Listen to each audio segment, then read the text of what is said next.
It's Dan again. And today I'm here to talk about Dehancer, which is a film emulation plugin for various video editors. I'll be using it with Resolve. So before we get started, Dehancer have offered me a free copy of their software in exchange for me doing a review. They have no editorial control over what I say. In fact, they've asked me to do brutally honest review, giving my genuine opinions. And as I said, they don't get to see this until it's live already online, and I don't have any other business relationship with them other than this. They did offer me to join their affiliate program, but again, in order to keep this review as unbiased as possible and not give myself any reasons to suggest software, uh, you know, for any other reason than I really do like it, I don't think I'm going to be joining the affiliate program either. I will include a link below to Dehancer if, based on my review, you want to go check it out or try it for yourself. I do believe they offer a free trial. So anyway, with that said, enough of me talking, and let's get to editing some footage. Give it a try, see what we come up with. All right, so let's get to playing around with the color grading software. So uh, what I have here is a clip from Etosha National Park in Namibia. In fact, this entire timeline is clips from Etosha National Park in Namibia. I recently went to Namibia on vacation maybe about a month ago, and just fell in love with the country. Such a beautiful place, from the Kolmanskop, one of the most famous ghost towns in the world, the Dead Flay with the beautiful old trees in the dry lake bed with the enormous orange sand dunes and pure blue skies all around, the Skeleton Coast with its rugged shorelines, and then of course Etosha National Park, where you can just drive yourself in and see just the most incredible wildlife all over the place. So well, in Etosha, I was mostly shooting still photos. I was using a GFX 102, but I also shot a few videos. So a lot of these were taken with the GF 500mm f5.6, both with and without the Fuji 1.4 teleconverter. But then some of the wider stuff would have been shot with the Fuji 100mm f2 or with the Fuji 32 to 64, but there weren't too many of those. So in fact, yeah, not too many at all, partly because, I was trying to record across another person across the car. So the longer lenses really were better suited to that or just, rudely reaching across. So anyway, with all that setup done, let's get to Dehancer itself. So we'll drop Dehancer on here. And, the first thing is, it doesn't look quite right, but that's going to be because it defaults to Rec 709. I don't know if there's a way to have it default to something else. It would be kind of nice if there were, since as it is right now, every time you drop it onto something, you're going to have to choose everything from the start. So choose camera, and there's going to be Fujifilm camera. Unfortunately, the GFX 102 isn't here on the list, but we'll go with the XH2S since that's similar enough. And then with F-Log2, unfortunately, F-Log2C doesn't seem to be supported with any of the profiled Fuji cameras, and these were actually shot in F-Log2C, but thankfully F-Log2 looks pretty close to F-Log2C. I don't fully remember what all of the differences are. And so, automatically already, it looks pretty good. And the film profile that's chosen by Dehancer by default is Kodak Vision 250D, which is a pretty popular motion picture stock. And then they have many, many different film stocks that you can choose. Going from obscure ones from a long time ago to really trendy, popular ones like, there's some of the Lomochrome films, for instance, are in here. Metropolis, which I kind of like for some types of stuff, and Lomochrome Purple, which I don't really like it as a film, and I don't really like it as a profile. That's not the fault of Dehancer. A lot of people like it. If you like it, you're not wrong. It's not for me. Um, anyway, but yeah, so they have like some ADOX films like Color Implosion 100, and then they have, of course, some of the much more popular films like Fujichrome Velvia. They have both 100 and 50. Uh, so this is where one of the places that I might differ from the people who make Dehancer, because I've shot a lot of stuff on actual Velvia 50, as well as Velvia 100F and Provia 100F, and Astia 100F as well. And at least in the case of these chrome films, the colors that Dehancer makes with any camera that I've tried them with don't look to me like actual, Velvia or Provia on a light table. In the case of the negative films, there's always going to be some debate over how, you're printing it or how your scanner's interpreting it. But at least in the case of chromes, uh, it's a pretty straightforward thing. It looks like it looks. Uh, that's not to say that these look bad. In fact, I think they look very nice. The way I would describe it best is the way Dehancer makes Velvia look is the way people feel like Velvia looks. So people would talk about things about how Velvia looks, and it does that. And I think it maybe does that in a somewhat exaggerated way. But at least for me, the greens, like in the grasses and the blues, don't ever look quite right. And that's also debatable whether maybe I just need to adjust my white balance or my tint until they do look right.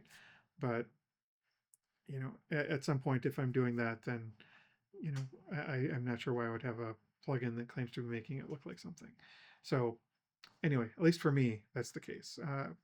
There's another film emulation program which I have a lot more experience with, which is Film Convert Nitrate. And at least for me, its Velvia emulation looks a bit more like what I think of Velvia looking like.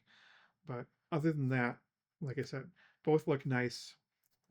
And it's not like anybody's going to be watching your film and saying, this ain't actual Velvia. It's not a thing.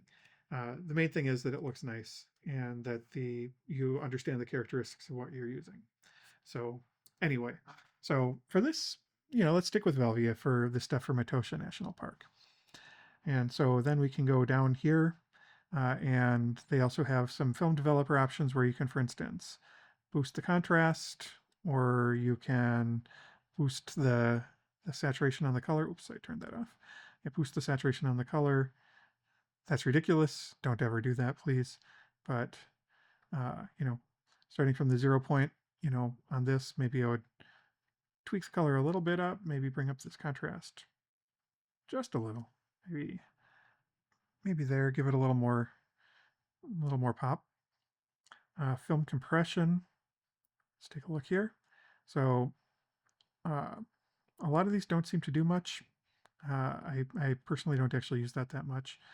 Expand. Now, what expand is going to do, generally speaking, is some of the basic adjustments that you would make with curves. So like the black point, for instance, is going to let you set, where black sits on the curve. So you can make the darks a bit darker, or the darks a bit darker in this case. And then the white point is going to be the corollary to that, where you can make the whites a bit whiter. If I actually drag it right, yes, you can make the whites whiter, or you can make them a bit dimmer. So basically, this is kind of an early contrast, just clamping the top and bottom of the curves. Print. So this is going to be a general curve that gets applied to any different film emulsion that you might choose. By default, it goes to linear, but it also supports Cine on Film Log, which is going to make your footage go right back to looking like log. Not something I would use personally, but I'm sure somebody out there has a use for it. Fujinon print film, which looks pretty nice. Kodak print film also looks pretty nice. And then my personal favorite is Kodak Endura glossy paper, which I think just generally adds a bit of punch to things. It also brings down the exposure just a bit. So let's come back up here and, uh, maybe open up that black and white point a little, or maybe even, let's zero those out and then maybe just bring up the exposure a little bit. So we'll come back up here. So normally within Resolve, I would use Resolve's tools for things like exposure adjustment, etc. But since this is, poking at Dehancer, let's stick within their ecosystem. So I'll bring up the exposure here just a bit. I think that looks pretty good. And then as we keep coming down, the next is going to be the color head. So these controls look to me like they're quite a bit like the red, green, blue lights that you might use when actually making a print from film. Personally, I don't use these. Other people might enjoy them. I would rather use the Resolve tools for any of those things. Next is film grain. So for me, the default film grain that they choose, which is 35 millimeter film at ISO 250, it's it's more noisy than I like. I think it's actually probably accurate to film. Film Convert also puts, I think, way too much grain on by default when you're using these things.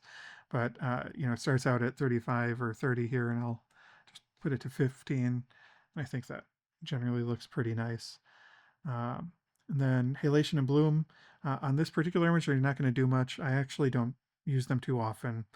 Film damage is going to emulate, dust and scratches and little blobs that get on the film. Sometimes little cigarette burns or something like that. Um, and I think, it's okay. Uh, Again, it's in most cases not something I would actually turn on. Film breath, again, I haven't really used it too much. Gate weave, uh, I don't know that there's any situation where I actually want gate weave. So gate weave is going to emulate the imperfections of film moving across the gate on an actual film camera. For me, probably going a little too much. It's cool that it's there for a film emulation tool. It's just not something that I personally would be extremely inclined to use. Overscan, same sort of thing. I probably wouldn't use it. Vignette's a pretty cool tool. So with Vignette, you can, uh, so if I enable it, you'll see it kind of dims around the corners already. But if you go to mask mode, you can see where it's actually doing its vignette curve. And then you can, in that, adjust the size so it's a bit bigger or smaller. Let's get to a place where maybe the elephant's face is in the frame a little more.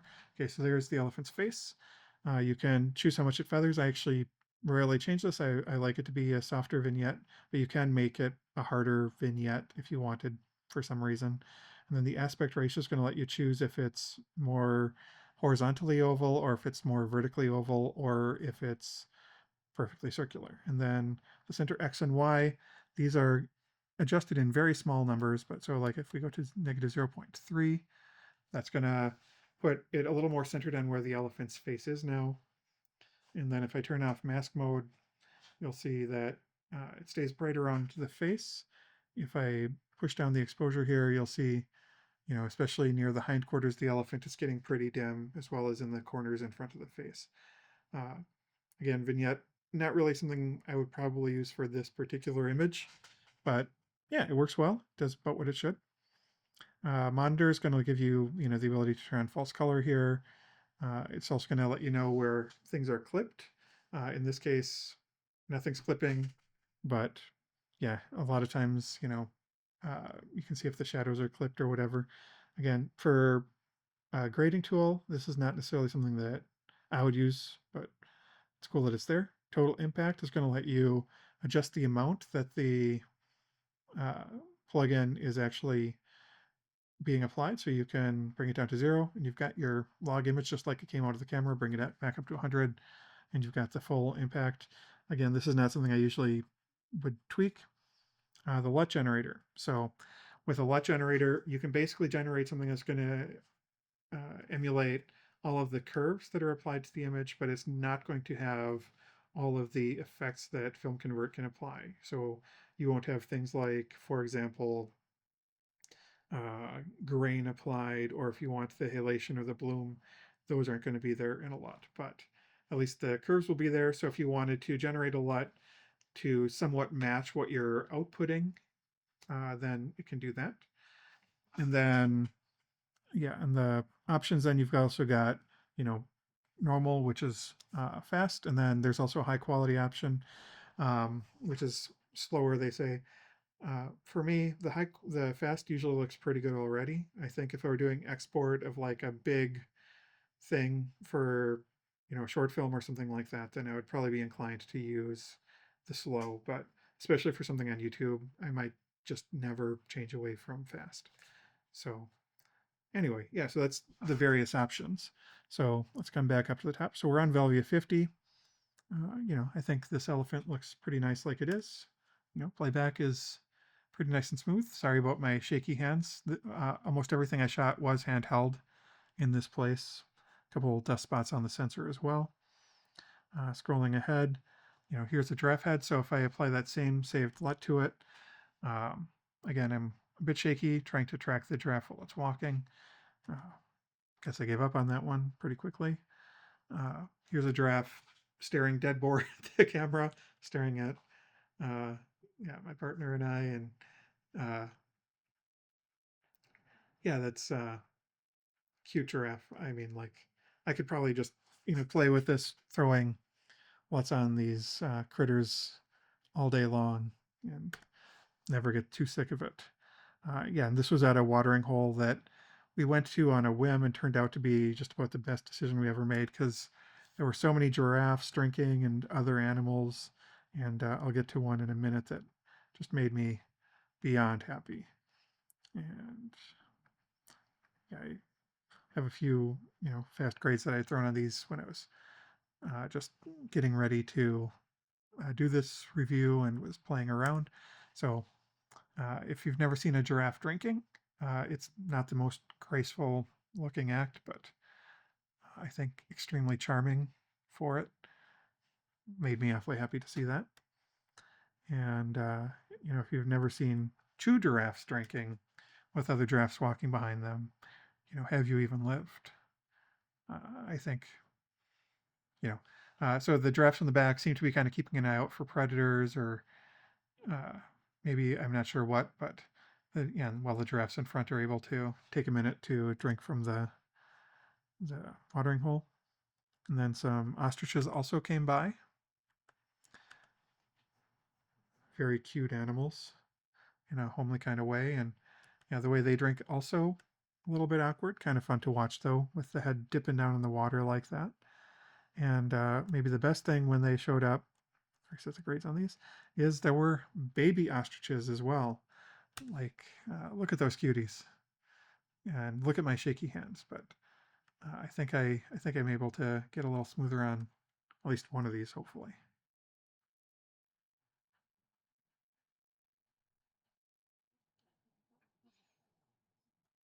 Yeah, so that's not bad. I think maybe this one is the smoothest. We'll even go full screen for this one just because look at those cuties. I could honestly have probably just sat there looking at these baby ostriches all day long. They're just so cute in a homely way. Not to appearance shame baby ostrich, but gosh, they're cute. Made me so happy to see that. And there's the mom or dad dipping its head down, having a drink along next to the kids. And not knowing anything about ostriches, I don't think I was aware before that they they were so uh, like family oriented. So that was cool to see. And here we have a zebra. And right now, I'm in a color thing, but since zebra are, kind of black and white by nature, this would be a good time to poke at some of the black and white films that are emulated. So let's see. I think Ilford Ilford HP5 is in here somewhere. Yeah, there's HP5. And so, yeah, that looks pretty nice. So one thing that I think is interesting when we're looking at something like HP5 is that this is not actually black and white. So it is applying a curve. It's very desaturated, but not actually a true black and white. And this is kind of a thing with a lot of their black and white emulsion. So like if we go to XP2, for example, you see this actually looks a little more black and white. And I think it's closer to a true black and white than HP5. And I don't know if maybe they're trying to emulate the look of the emulsion that the film is sitting on when it's projected when they're doing these colors with black and white. For me, coming from a film world, I always feel like black and white should be true black and white because that's what it is for looking at prints and that kind of thing. So anyway, it is weird to me. It's not necessarily bad, but it is weird. Um, and then there's also some other black and whites, like they don't actually have a Tri-X profile, which is too bad because that's one of my favorite black and white films. But they do have double X, which I think they've said is very similar to Tri-X in its response curves and that kind of thing. If that's the case, maybe they could just alias it to Tri-X to make somebody like me feel good because I really do like Tri-X and sure like to emulate it. Double X does look pretty good. Maybe I bring down this exposure just a hair more, but yeah, so kind of cool to see these zebras at the drinking hole as well. Yeah, and in Etosha National Park, I thought, we'd be lucky to see just a couple of animals the whole time we were there. And as you can see, we were spoiled by just a huge number of animals. And yeah, there were some warthogs as well at that drinking hole. Again, very cute. Go to full screen, you can actually see the water reflecting up off, or the sun reflecting up off the water onto its tusk here and some other stuff like that. Very fun. And yeah, lots and lots of elephants. So many elephants. Not even funny how many elephants there were. Uh, yeah, and just, majestic. And here you can also see, one of the challenges in shooting there is you don't want to get too close to the wildlife because it's wildlife. But when you're using such a long telephoto lens, you're actually limited by even the resolution of the air itself. Here you can see in the background that pulsing is heat waves rising up off the ground, and you can even see some heat waves passing in front of the elephant's face here, especially, if I make it big, you can see just that heat wave rising up in front of it. So anyway, um, even though I could sit here all day playing with wildlife footage. Oh, okay, maybe just a little more, because I just remembered there's also here rhinoceros. And yeah, look at those. Look at those guys. They're so cool. Yeah, and so in one of the resorts where you can stay for the night inside the national park, they have an oasis, which is kind of famous for rhinoceros stopping by to have drinks in the evening. So, sure enough, when we went there in the evening, there were a bunch of rhinoceros drinking. So, this is also going to be handheld footage, so a little bit shaky, similar to the others. Thankfully, this is not shot out of the window of a car for once, so that's nice. And here, I'm going to bring down the exposure just a little bit. And this is a place where I might actually go a little higher on the color boost because there was some really beautiful sunset colors coming off the water. Maybe bring down this exposure just a little bit more again. Working on getting that water a little dimmer. Then we could come down here to the expand. Like I'd mentioned before, we could bring the white point down just a little bit to bring down those highlights. Maybe bring, yeah. So, yeah, that's probably, no, highlights. A little too much contrast there. So you bring that back just a little bit so we can still see the rhinoceros down by the water. But beautiful animals. Just so cool to see them. And right now I think this is probably looking a little bit magenta, so I might, add a little green just to, balance that out a little bit. But yeah, so cool to see rhinoceros in the wild, with the birds flying around them and all that. And then after we watched them for a while, of course, the elephants came around and chased everybody out because that's what elephants do. All right, well, let's move on from that to a road trip that I went on this summer. So there we go. And again, sorry, there were some grades already applied to a few of these images because I was, just poking around when I was getting ready to do this review. This is, so let's go to that same grade, but now we'll switch over to using a Blackmagic design. Again, there is not an actual Ursa. Oh, so I should say these were shot on the Ursa Cine 12K, which is this Ursa Cine 12K LF, which is a camera Blackmagic brought out in the last year or two. Uh, I kind of wish they hadn't put 12K in the name because almost nobody is really going to use 12K for most things, including me. Mostly I shoot it in 8K mode. But in some cases, like for these landscapes, I might actually choose 12K. And this is looking not quite right, but let's go to the clip here. So we're clip Gen 5 as shot, Blackmagic design, Blackmagic film. Let's turn on high light recovery because it's not going to do much on this clip, but it's not going to hurt. And yeah, so these colors are probably a little too punchy for my taste. But I think I also still have the color boost turned on from that last one, so let's turn that back off. Maybe bring off the contrast boost to get some of those shadows back. And then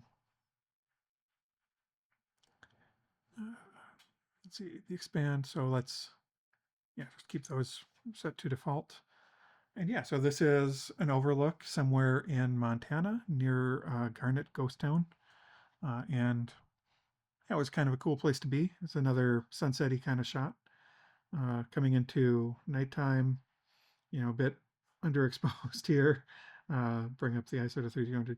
Yeah, so this one, probably gonna be just a grainy nightmare. Yeah, so a little bit past what that camera can do. This, on the other hand, sunset another day. Oof, that's a little bit much. So this is sunset another day. Uh, yeah, boy, that's really very contrasty. Do I have contrast applied somewhere? No, so this one I might want to just choose a different film that's less contrasty than Velvia would be by default. So here I might try a portrait film like I have Kodak Portrait 160 VC, VC for vibrant color, if I remember right, and C for natural color. And yeah, here maybe I can bring up the black levels a little bit on the exposure control, just so it's not a pure silhouette. Bring that down just a little more so we still have that, not so flat feeling, but also where we still have some detail up in the hillside there. Yeah, so this was, I believe, at around sunset time. This is going to be in Idaho, uh, in a river valley, in a place where I was camping for the night. This is a Canon telephoto, I think the 100 to 400, and yeah, I mean, looks pretty nice with film convert or with Dehancer rather. Yeah, that one's won't bother with that shot too much. And there's the actual sun setting. Uh, and I believe I did this one as a time lapse. So, you can see the clouds kind of zipping by. It's a little bit choppy. That's not the fault of Dehancer in any way. That's my, M2 Max MacBook trying to deal with these enormous files from the Ursa Cine 12K LF. They're big. And so here is a self-portrait I did just in a river valley. This is another one where Velvia is just not it, I think, in terms of what I would use. But we could use, for instance, Kodak Gold. That looks okay. Or 160 VC. So here, that looks nice to me, 160 VC. So I'll save that look. Yeah, so here is Kodak 160 VC look. Me with my bald spot, unfortunately, a little bit visible. Well, not so much of a bald spot, but thinning spot visible. Just don't look there. I try not to, except for, I guess, when I'm doing a self-portrait from behind. But yeah, I think that looks pretty nice. And here's another one where I might bring up the black level just a hair, so it's not quite so dark in the shadows. But I really hope that the Max screen recording gets this right when I go to full screen. But I think that looks pretty good.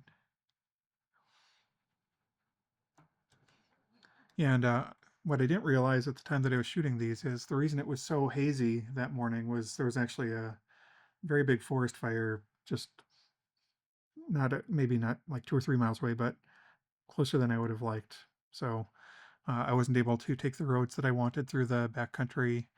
And yeah, what I thought was the smell of people barbecuing and grilling turned out to actually be uh, forest fire, which was a bummer to learn.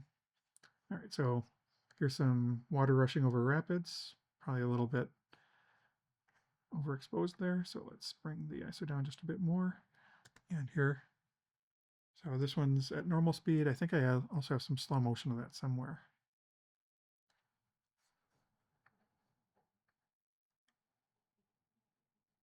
But neither of those, I guess.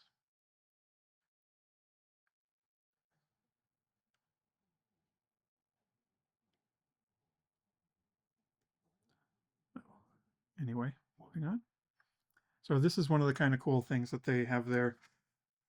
Because there aren't a lot of roads to go across the river, people apparently move goods and maybe people as well, judging by the little stirrup on the bottom, not stirrup, but the little foot platform on the bottom. People by a cable car across the way.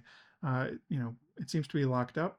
If we look over here, we can see, there's the chain with the locks, but uh, kind of cool. And, this is kind of a cool thing with the Ursus and E12KLF, how you can even see like the little rivets and whatnot in the wood, even though I am nowhere near this thing. Um, I am, this is with the Canon telephoto lens, so this gives a better idea of how far I am from it. So there you can see it off in the distance. Uh, so here is, I can't remember the name of this outlook, but it was a place where I watched the sunset in the Tetons National Park. And so this is, a spot where the sun was setting, which I thought looked really nice. This one I do want to keep those deep shadows, I think, and just keep the colors of the water. So this is with the Portra of 160 VC look, but I could also go over, this is one where Velvia I think is actually going to look really nice. So let's go up to Fujichrome Velvia 50. And yeah, I kind of like how that brings out more of the pinks and purples in the water. And if I play this one, yeah, you can see the bugs zipping in front of the camera. Still a little choppy, as I said. Sorry about that. But yeah, nice memory of standing there. Moving ahead, yeah, so this is a ghost town called Miner's Delight. These are probably a little overexposed, so bring this down to maybe ISO 320. That looks pretty good. Yeah, and so not a lot going on here since it's a ghost town, but yeah, I think that spot looks pretty nice. Same here. Bring it down to 320.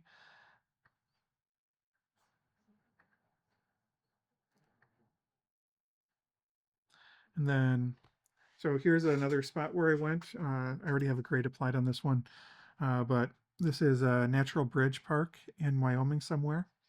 And this was actually shot with a red OG Komodo, just the 6K. This was just kind of freehanding as I walked around. I think I had the Canon 35mm f2 on here. And yeah, so, this is an old power plant that's near the natural bridge, which I thought looked kind of cool. I would have loved to get inside it, but they have all the bottom level sealed off. Some enterprising local kids actually built a little ladder to go in one of the second story windows, but there were 100 people around and wasn't in any mood to get in trouble, so didn't go up there. But yeah, so nice place. Was glad I went. And then here are some things from a ghost town in South Dakota. What's this one called? Burdock. Um, Not much left of it, but there is this kind of cool train track. That's a bit overexposed, so let's bring that down to 320. So we're still on Portra 160 VC. Bring that to 400 maybe. Yeah, that looks okay. And of course, always feels funny leaving the camera propped up on the tracks while I stand off to the side. Not that there's, any real danger. I wouldn't see a train coming here, but, still try to play it a bit safe. A little more wildlife, some cutie prairie dogs. This was also with the Canon 100 to 400. Yeah, some birds also walking around by the prairie dogs. And then this is another ghost town in South Dakota called Argonne. 400 maybe.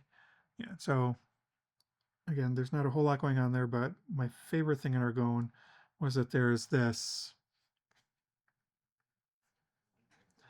old farm tool. I'm not sure what that is, but maybe some sort of harrow or thresher or something like that.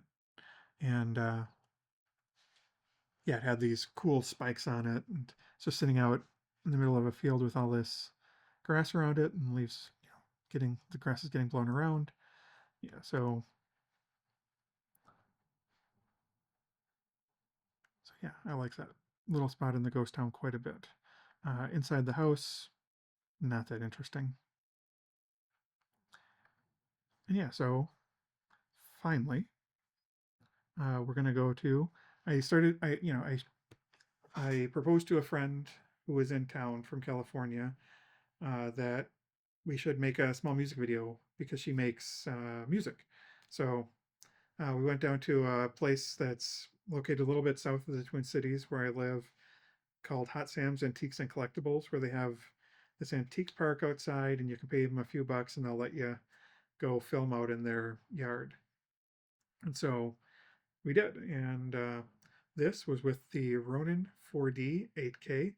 And these also are going to have a really low contrast look because I was using a dog shit optics Flare Factory 58, which is basically it's a modified Helios 44 done by Richard Gale, who's a lens modification genius in England.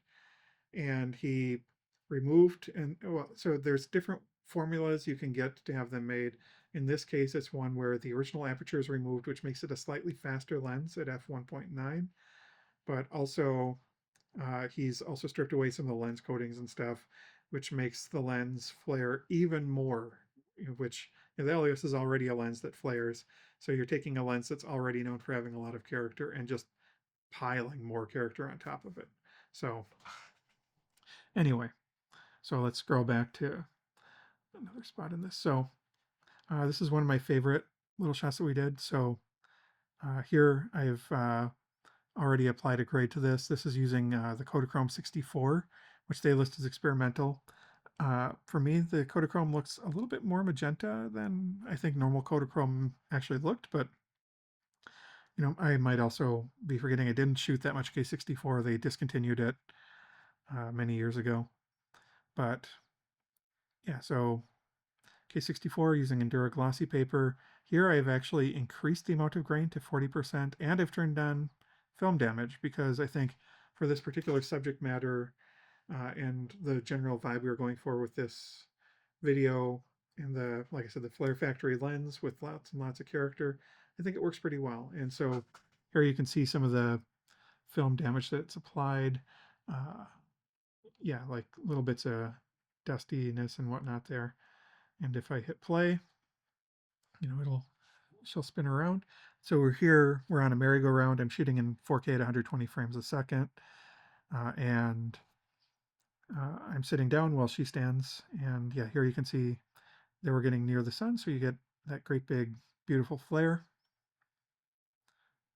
Kind of funny because, in general, flares are something I prefer not to have, but I guess for the right mood, they can really make a nice look. Yeah, so there would be a moment with a nice big flare as well.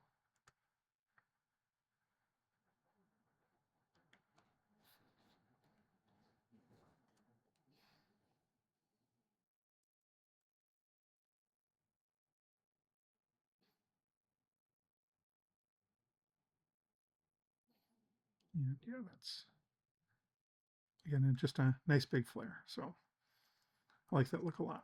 And they also had a spot there with all these, you know, uh, rotting baby dolls nailed to a fence, which appeals to me. I know it probably won't appeal to everybody that's watching this, but I like it quite a bit. And here you can really see the vintagey look that that lens is giving, combined with using, the Kodachrome 64, which also has kind of a vintage feel to it, film damage and a lot of grain. So I think that works out pretty well. And then yeah, like there's this big top circus tent, and I think part of the concept for the video will be walking around that, tracking it. Again, this is with the Ronin 4D, so the tracking's at least relatively smooth. And then as we come around, we can watch autofocus fail, because it is the Ronin 4D after all, and the autofocus is only so good. And my amateur pan down there because it was tilting up too much. At least one of these came out pretty good, but yeah, so that came out okay. Uh, let's see, and then yeah, hands shuffling the cards, laying down the cards, bring that maybe down so 100 or so, something like that. There's the war card, and then the shot that we were on when I first started talking about this. My friend sitting on a replica of one of the Star Trek vehicles, doing kind of a pose to match. I believe it was the Empress Tarot card. And then you've got a UFO floating up in the background there, and a spacey looking car just behind. And yeah, the shadows here are probably a little too dark. So here we can come up to the black point again and bring that down a little bit, get some more of the shadow detail back. And yeah, so I think that's probably just about it for this. All right, so that was a pretty fun exploration of Dehancer and what it can do. I had quite a bit of fun going through and poking around to some of that footage. Hopefully, some of y'all enjoyed it with me. Again, my overall feelings on Dehancer is that a lot of at least the positive emulsions seem to be more of kind of a vibe for how people say that emulsion feels, more than my personal practical experience using those emulsions, but that's okay. Overall, I think they do look really nice. So, um, yeah, I mean, like almost nothing I was doing today would have been necessarily what I would think of as like a final grade for any of these images, but Dehancer really gets me to a place which is a really nice starting off point where, I could really dial in that final grade, and it lets me get there pretty fast. So, I think it's a good piece of software. I think, it has a really wide variety of film. Comparing with Film Convert, which I have used more, there's definitely more cameras supported, and there's also a lot more film emulsions included. So those are both really nice things. And with that, I think I'll sign off. So have a good day. See ya.